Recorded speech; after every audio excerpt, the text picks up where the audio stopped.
Bonjour à tous, soyez le bienvenu à cette prière du matin, soyez le bienvenu à ce moment de rencontre avec le Seigneur.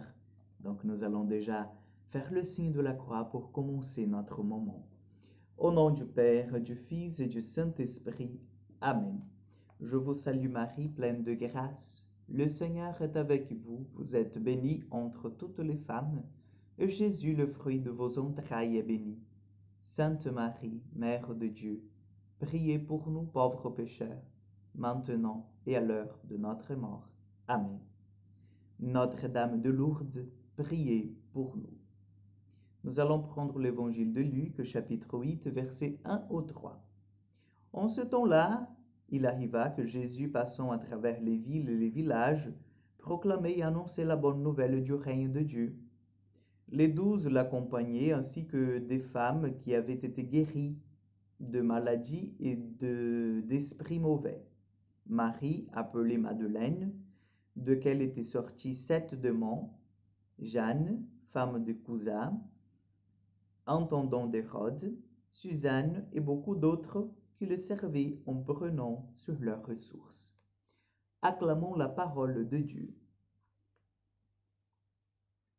Chers frères et sœurs, aujourd'hui j'aimerais bien méditer avec vous sur cet évangile, sur cette parole du Seigneur, sur un lien qui est très délicat dans l'Église aujourd'hui, que c'est la dimension de la relation entre annonce de la bonne nouvelle, annonce missionnaire, donc la dimension, l'aspect de la mission, que c'est de répandre la bonne nouvelle, de faire connaître le royaume de Dieu, et la dimension du soutien matériel.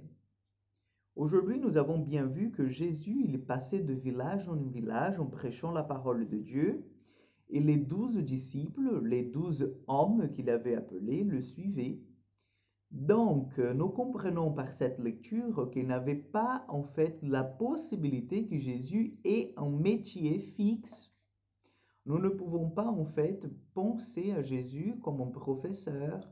Nous ne pouvons pas penser à Jésus comme un commerçant. Nous ne pouvons pas penser à Jésus comme un marchand. Nous ne pouvons pas penser à Jésus comme une autre chose, sinon comme celui qui prêche la parole de Dieu et qui avait un soutien de la communauté qui était plus proche et qui avait les moyens de l'aider. Vous comprenez? Donc, aujourd'hui, on est un peu mal à l'aise, par rapport à la question de l'argent. Ah oui, ben tu sais, je vais à la messe, je vais prier, et parfois le prêtre, l'équipe du denier du culte, demande beaucoup d'argent ou distribue des enveloppes, et voilà, donc je viens pas pour ça, je viens quand même pour prier, je viens quand même pour louer le Seigneur. Et dès que ça mélange cette histoire d'argent, je me sens pas à l'aise parce que je pense que l'Église n'est pas pour ça. Et vous avez raison, l'Église n'est pas une banque.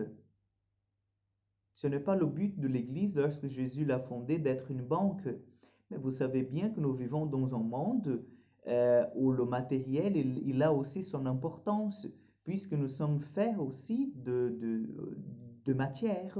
Vous voyez, nous ne sommes pas comme les anges, que ce sont de purs esprits, mais nous avons en nous besoin de besoins naturels, donc de besoin de manger.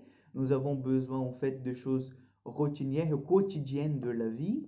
Et c'est pour cela, que ces femmes-là viennent en aide aux besoins de cette petite communauté qui était en train de travailler pour le royaume, de répandre le royaume, de faire connaître Jésus et la bonne nouvelle du Père.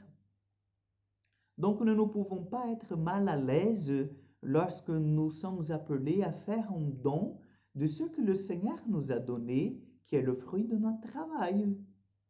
Nous ne pouvons pas nous sentir mal à l'aise de financer, entre guillemets, la mission de l'Église, puisque chacun a sa place.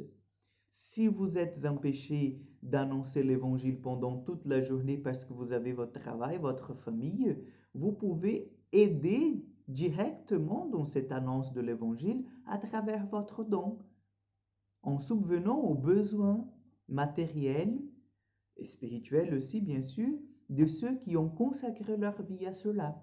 Vous comprenez bien?